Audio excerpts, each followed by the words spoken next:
के साथ में पहला प्रश्न हमारा है कि मौलिक अधिकारों का उल्लंघन होने पर नागरिक कहां जा सकता है। और मैंने आपको यह बताया था, जब बताया था कि आपको कुल मिला जुला के 6 प्रकार के मौलिक अधिकार मिले हुए हैं, और जब संविधान लागू हुआ था तब आपके पास में 7 थे, कुल 7 थे। अब आपके पास कुल 6 मौलिक अधिकार हैं, ठीक है। और उनमें से जो छठा मौलिक अधिकार है वो इसी से संबंधित है कि यदि बाकी 5 मौलिक अधिकारों का उल्लंघन किया जाता है तो स्टेट के विरुद्ध, राज्य के विरुद्ध आप जो है उच्चतम न्यायालय में अनुच्छेद 32 और उच्च न्यायालय में 226 के अंतर्गत आप उनके लिए जा सकते हैं।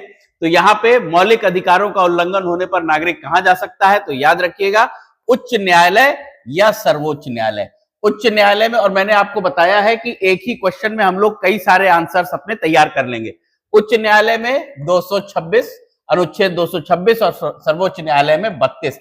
और मैंने आपको एक चीज और बताई है कि कुल कितने प्रकार की रिट है, आप याद रखिएगा 5 प्रकार की। मैं अभी आगे आपको समझाऊंगा अगली क्लासेस में कि कौन कौन सी रिट होती हैं और किस किस पर्पस के लिए होती हैं। उसके बाद देखिए नेक्स्ट क्वेश्चन है, संविधान सभा के अस्थायी अध्यक्ष कौन थे। अब बहुत इंपॉर्टेंट ये क्वेश्चन है, देखिए हल्का सा ट्विस्ट किया है क्वेश्चन में, अस्थायी पूछ दिया है स्थायी अध्यक्ष छोड़ करके। तो याद रखिए संविधान सभा की पहली बैठक 9 दिसंबर 1946 को हुई थी।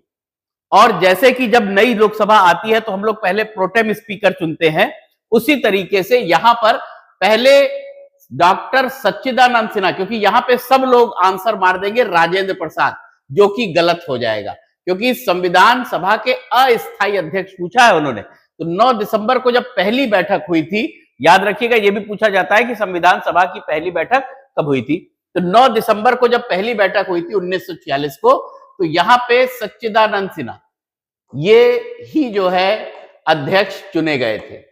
याद रखिएगा ये बहुत इंपॉर्टेंट है। और इसी के साथ में जो 9 दिसंबर के बाद में 11 दिसंबर को 1946 को सच्चिदानंद सिन्हा अस्थायी अध्यक्ष चुने गए संविधान सभा के, और 11 दिसंबर 1946 को डॉक्टर राजेंद्र प्रसाद ये चुने गए स्थायी अध्यक्ष। डॉक्टर राजेंद्र प्रसाद स्थायी अध्यक्ष चुने गए 11 दिसंबर 1946 को, लेकिन पहली बैठक जो हुई थी 9 दिसंबर 1946 को, उसमें अस्थायी अध्यक्ष डॉक्टर सच्चिदानंद सिन्हा को चुना गया। अच्छा, जवाहरलाल नेहरू की बात जहां तक है तो याद रखिएगा जवाहरलाल नेहरू ने 13 दिसंबर 1946 को संविधान सभा में उद्देश्य संकल्प पेश किए थे, जो अब हमारे संविधान में प्रीएम्बल, प्रस्तावना के रूप में जोड़े गए हैं। यही इन्होंने 13 को, कि उसमें बताया गया था कि हमारे जो संविधान का हमें किस प्रकार का देश बनाना है, वही उसका उद्देश्य संकल्प जो था वो प्रस्तावना में जोड़ा गया है। और देखिए BR अंबेडकर साहब, यहां पे याद रखिएगा 1946 में जब संविधान सभा की बैठक चालू हुई और उसमें लक्ष्य था कि संविधान का निर्माण करना, तो ऐसे में 22 समितियां कुल बनी थी, 22 कमिटीज बनी थी, जिसमें 10 जो कमिटियां थी वो तो प्रक्रियात्मक के लिए थी, और 12 कमिटीज जो है वो उसके लिए देखा गया था कि जो जनरल जितने सारे प्रोविजंस है उसके लिए बनाई गई थी। तो कुल मिला जुला के 22 कमिटी थी, उसमें से एक कमिटी थी ड्राफ्टिंग कमिटी, और ड्राफ्टिंग कमिटी के अध्यक्ष डॉक्टर BR अंबेडकर साहब थे। तो यहां पे चारों ऑप्शन के आपको पता चल गए कि डॉक्टर राजेंद्र प्रसाद क्या थे, संविधान सभा के स्थायी अध्यक्ष। सच्चिदानंद सिन्हा कौन थे, संविधान सभा के अस्थायी अध्यक्ष। जवाहरलाल नेहरू भारत के प्रथम प्राइम मिनिस्टर, और साथ ही साथ 13 दिसंबर 1946 डेट याद रखिएगा, उन्होंने उद्देश्य संकल्प प्रस्तुत किए थे, जो कि प्रस्तावना के रूप में, प्रीएम्बल के रूप में इंडियन कॉन्स्टिट्यूशन में जुड़े हुए हैं, यह ध्यान रखिएगा। अब देखिए नेक्स्ट, और BR अंबेडकर साहब, मैंने आपको बताया कि संविधान सभा की 22 समितियां बनी थी, जिसमें से एक जो कमिटी थी वो थी ड्राफ्टिंग कमेटी, प्रारूप कमेटी, उसी में के जो है अध्यक्ष B.R. अंबेडकर साहब थे। अब देखिए नेक्स्ट क्वेश्चन पे आते हैं, उच्च न्यायालय के न्यायाधीशों की नियुक्ति कौन करता है? तो यहां पे ध्यान रखिए, उच्च न्यायालय के न्यायाधीशों की नियुक्ति राष्ट्रपति करता है, लेकिन राष्ट्रपति किससे कंसल्ट करता है? यहां पे जो उसके चीफ जस्टिस होते हैं उनसे कंसल्ट करके राष्ट्रपति अपॉइंट करते हैं उच्च न्यायालय के न्यायाधीशों को। ध्यान रखिएगा इस बात को। उसके बाद नेक्स्ट अगर देखें तो लोकसभा का अधिकतम कार्यकाल कितने वर्ष का होता है? तो ये बार बार प्रश्न आपका आ रहा है कई वर्षों से, इसलिए इंपॉर्टेंट है। मैंने आपको बताया था 5 वर्ष, और ये भी आपको बताया था मैंने कि आप देखिए कि 61 और में राज्यसभा के बारे में दिया गया है, 62 में दिया गया है लोकसभा के बारे में, और 63 के पहले क्लॉज में दिया गया है कि राज्यसभा का कार्यकाल कितना होता है। राज्यसभा चूंकि भंग तो होती नहीं है, इसलिए राज्यसभा में जो मेंबर जाते हैं उनका कार्यकाल 6 वर्ष का होता है। ध्यान दीजिएगा, राज्यसभा परमानेंट बॉडी है तो 6 वर्ष का कार्यकाल होता है, जिसमें से 1/3 सदस्य हर 2 साल पे, ये भी प्रश्न पूछा गया है, 1/3 सदस्य हर 2 वर्ष पे रिटायर हो जाते हैं। और उसी 63 के क्लॉज 2 में दिया गया है लोकसभा के बारे में, और कहा गया है कि अगर पूर्व में ना भंग कर दी जाए, कोई ऐसी परिस्थिति ना हो कि लोकसभा भंग की जाए, तो उसका कार्यकाल 5 वर्ष है, यानी कि 5 वर्ष से कम भी हो सकता है, बट 5 वर्ष अधिकतम है।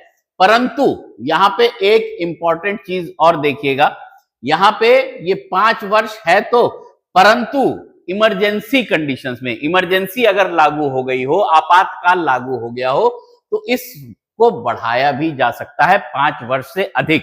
तो इन सब प्रश्नों को बहुत ध्यान से अपना प्रश्न पढ़िएगा। यहां पे प्रश्न क्या है, लोकसभा का अधिकतम कार्यकाल कितने वर्ष का होता है? तो 5 वर्ष। अब इसमें यह पूछा जाए, क्या लोकसभा का अधिकतम कार्यकाल 5 वर्ष से अधिक हो सकता है? तो किन परिस्थितियों में? तो परिस्थितियां दे सकता है, तो याद रखिएगा आपातकाल की परिस्थितियों में 5 वर्ष से अधिक भी हो सकता है। फिर आइए देखिए, भारत के उपराष्ट्रपति का चुनाव कौन करता है? अब यहां पे मैंने आपको जैसा कि बताया, ये बहुत ध्यान देने वाली बात है कि राष्ट्रपति का, उपराष्ट्रपति का चुनाव होता कैसे। तो उपराष्ट्रपति के लिए ध्यान दीजिए, आर्टिकल 63 अनुच्छेद 63 में उपराष्ट्रपति के बारे में दिया गया है, और 66 में बताया गया है कि चुनाव होगा कैसे। तो चुनाव जो होता है उपराष्ट्रपति का, उसमें लोकसभा और राज्यसभा के सभी सदस्य, ध्यान दीजिएगा, सभी सदस्य इसलिए मैं बोल रहा हूं कि यहीं पे मैं आपके कुछ कंफ्यूजन क्लियर भी कर दूंगा। अगर आप यहीं पे देखिए 55 में देखिए, तो राष्ट्रपति के लिए दिया गया है। तो यहां पे राष्ट्रपति का जो चुनाव होता है, वहां पे लोकसभा, राज्यसभा और विधानसभाओं के, सभी राज्यों की विधानसभाओं के सदस्य, ये लोग भाग लेते हैं। और यहां पे एक इंपॉर्टेंट चीज है कि जो सदस्य होते हैं वो 2 प्रकार के, एक होते हैं नामित, और दूसरे होते हैं चयनित, जो चुनाव जीत के आते हैं, इलेक्टेड। ठीक है, तो नॉमिनेटेड और इलेक्टेड मेंबर्स।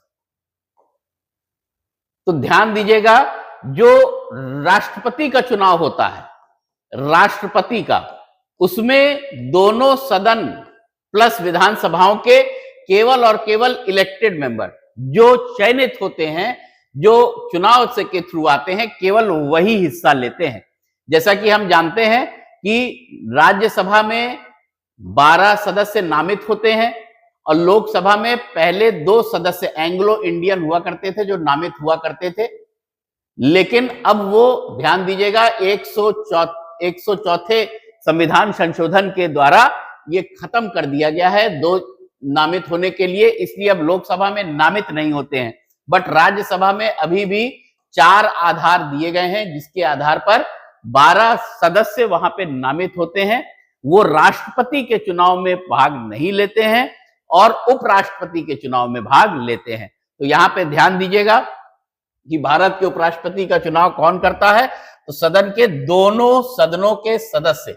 और दोनों सदनों के सदस्य का मतलब ये हुआ चयनित भी और साथ ही साथ नामित भी, नॉमिनेटेड इलेक्टेड, दोनों तरीके के जो सदस्य होते हैं वो इसका चुनाव में भाग लेते हैं। लेकिन राष्ट्रपति के चुनाव में केवल और केवल इलेक्टेड मेंबर्स भाग लेंगे, जो नॉमिनेटेड होते हैं वो भाग नहीं लेते हैं।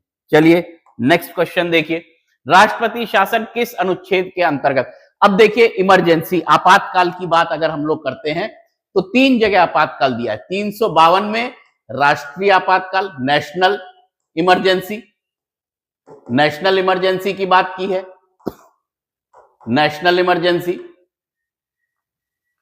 और अनुच्छेद 356 में 3 प्रकार की आपातकाल होते हैं। 352 में राष्ट्रीय आपातकाल, 356 में राज्य संबंधी आपातकाल, और 360 में होता है वित्तीय आपातकाल, फाइनेंशियल इमरजेंसी जिसको बोलते हैं, आपातकाल। इसी को फाइनेंशियल इमरजेंसी भी बोला जाता है। तो 3 प्रकार के आपके इमरजेंसी हैं, 352, 356, 360। अब देखिए जो 352 में इमरजेंसी है उसको कहा जाता है राष्ट्रीय आपातकाल, और जो 356 में राज्य में आपातकाल लगता है उसी को कहा जाता है राष्ट्रपति शासन। इसी को कहा जाता है राष्ट्रपति शासन, प्रेसिडेंट रूल। जब भी जो है राज्य की सरकार को बर्खास्त किया जाता है तो प्रेसिडेंट रूल लगता है, राष्ट्रपति शासन। तो याद रखिएगा यहां पे आपका क्या है, राष्ट्रपति शासन किस अनुच्छेद के अंतर्गत लगाया जाता है, तो राष्ट्रपति शासन 356 के अंतर्गत लगाया जाता है। तो इस तरीके से आप हमेशा याद रखिए कि हम लोग जो भी प्रश्न उठाएंगे उसमें एक ही प्रश्न में कई सारे जवाब हम लोग खोज लेते हैं जो हमारे तैयार होता जाएगा। राज्य का संवैधानिक प्रमुख कौन होता है। अब देखिए यहां पे सीधे सीधे आपको मालूम है राज्यपाल, 153 में राज्यपाल के बारे में दिया गया है और 154 में बताया गया है कि उसके क्या क्या कार्य होते हैं, वो कैसे वहां को के प्रमुख होता है, एग्जीक्यूटिव हेड कैसे होता है, ये 153 में बताया गया है। तो ध्यान दीजिएगा इस चीज को। उसके बाद जो है फिर देखेंगे मौलिक अधिकारों का निलंबन किस आपातकाल में होता है। तो ध्यान दीजिएगा मैंने 3 प्रकार के आपातकाल बताए, उसमें से केवल और केवल राष्ट्रीय आपातकाल, और ये कहां दिया गया है 359 में। ध्यान दीजिएगा 359 में दिया गया है कि राष्ट्रीय आपातकाल के दौरान मौलिक अधिकारों का निलंबन हो जाता है, परंतु राज्य आपातकाल, वित्तीय आपातकाल और इन दोनों में नहीं होता है। तो इसका सही आंसर ए हो गया। अब देखिए नेक्स्ट, अगर देखिए भारत में पहली लोकसभा का गठन कब हुआ था, तो ध्यान दीजिएगा कि 1946 में, मैंने अभी पहले आपको बताया 9 दिसंबर 1946 में संविधान सभा का गठन हुआ था, संविधान सभा का, ठीक है। और जो पहला चुनाव हुआ तो स्वतंत्र भारत में तो संविधान सभा से ही चलता रहा, और 1951-52 में जब चुनाव हुआ तो 1952 में पहली लोकसभा का गठन हुआ। तो पहली जब लोकसभा का गठन हुआ तो एक तरीके से नेहरू जी पहले चुनी हुई लोकसभा के प्राइम मिनिस्टर थे। हालांकि पहले प्राइम मिनिस्टर भी थे 1947 में जब भारत को आजादी मिली, लेकिन उस वक्त वो संविधान सभा थी, उस वक्त हमारी लोकसभा नहीं थी, वही आगे चल के लोकसभा में परिवर्तित हुई। तो ध्यान दीजिएगा 1952, 1947 में हम लोग आजाद हुए, स्वतंत्र हुए, 1950 में गणतंत्र हुए और 1952 में हमारा पहला लोकसभा का गठन हुआ। नेक्स्ट देखिए, भारत के महान्यायवादी अटॉर्नी जनरल की नियुक्ति कौन करता है। ये बहुत इंपॉर्टेंट क्वेश्चन है। और यहां पे देखिए भारत के महान्यायवादी अटॉर्नी जनरल, सबसे पहले तो मैंने आपको तरीका बताया कि कोई भी पोस्ट आती है तो उसका जो है कोई भी नाम आता है उसका पहले अनुच्छेद देखना है। तो ध्यान दीजिए इसमें ऐसे भी प्रश्न पूछे जाते हैं कि भारत के महान्यायवादी के बारे में किस अनुच्छेद में दिया गया है। तो यहां पे ध्यान रखिएगा आर्टिकल 76 और 76 अनुच्छेद 76 में बताया गया है कि कैसे उसका चयन होगा।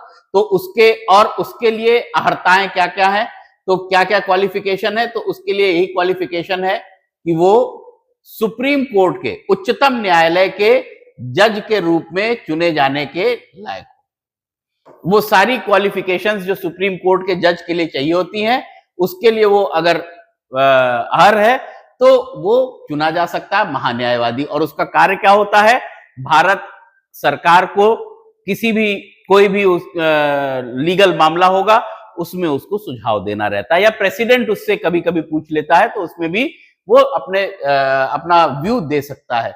साथ ही साथ कौन उसकी नियुक्ति करता है ये भी 76 में आपको मिलेगा। और राष्ट्रपति, इसका सही जवाब राष्ट्रपति है। राष्ट्रपति उनकी नियुक्ति करते हैं, उनकी अर्हताएं क्या है ये बता दिया। और उसके अधिकार, अगर अधिकार के बारे में बात करें तो एक और अनुच्छेद है, अनुच्छेद 88, वेरी इंपॉर्टेंट आर्टिकल। उसमें बताया गया है कि भारत के महान्यायवादी को, अटॉर्नी जनरल को, कहीं भी मीटिंग चल रही है लोकसभा की, राज्यसभा की, और साथ ही साथ कहीं भी किसी भी न्यायालय में जाकर के भारत सरकार का पक्ष रखने का अधिकार है, उसको रोका नहीं जा सकता है। तो ये 88 में दिया गया है, चाहिए आप 76 और 88 दोनों पढ़ लीजिएगा, वेरी इंपॉर्टेंट। उसके बाद नेक्स्ट अगर देखिए तो नेक्स्ट क्वेश्चन है, संविधान में एकल नागरिकता की अवधारणा किस देश से ली गई? तो ध्यान दीजिएगा, ये बहुत इंपॉर्टेंट क्वेश्चन रहता है। एकल नागरिकता की बात ब्रिटेन में की गई है, क्योंकि अमेरिका में हम लोग देखते हैं तो वहां पे स्टेट की अलग होती है और जो यूनियन है, संघ है वहां का, उसकी अलग होती है। और इसी तरीके से अवधारणा किस देश से ली गई, ये बहुत प्रश्न पूछा जाता है। तो अमेरिका से क्या क्या लिया गया ये ध्यान रखिएगा, बहुत इंपॉर्टेंट। एक तो जो आपके मूल अधिकार हैं, अधिकारों की बात कहां पर होती है? अमेरिका में। तो मूल अधिकार जो है आपके अमेरिका से लिए गए। साथ ही साथ जो है मूल अधिकार के अलावा जो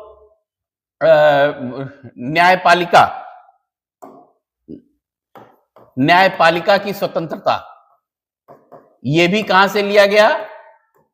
ये भी अमेरिका के संविधान से लिया गया। साथ ही साथ आप देखिए उपराष्ट्रपति, ये भी वहीं से लिया गया, बोरो किया गया। तो ये इंपॉर्टेंट है, अक्सर पूछे जाते हैं, ध्यान रखिएगा। बट यहां पे जो हमारा आंसर है, संविधान में एकल नागरिकता, सिंगल सिटीजनशिप कहां से ली गई कि भाई एक ही, जैसे अब हम लोग हैं, हमारी अगर नागरिकता भारत की है तो ऐसा नहीं है कि हमारी उत्तर प्रदेश की अलग से नागरिकता होगी। तो एकल नागरिकता का सिद्धांत है। और अगर मान लीजिए हम भारत के नागरिक हैं तो कहीं और के नागरिक नहीं होंगे, अगर कहीं और के नागरिक होते हैं तो भारत की नागरिकता हमको छोड़नी पड़ेगी। तो यही एकल नागरिकता की अवधारणा ब्रिटेन से ली गई। तो उम्मीद है आप मेरे पढ़ाने के तरीके को समझ रहे होंगे कि एक ही प्रश्न में, हर प्रश्न उसमें जो ऑप्शंस दिए जाते हैं उसमें हर ऑप्शन को अगर आप आंसर देख लेंगे तो आपकी एक बृहद तैयारी हो जाएगी। चलिए, बहुत बहुत धन्यवाद, नमस्कार। फिर अगले वीडियो में मुलाकात होती है। नमस्कार।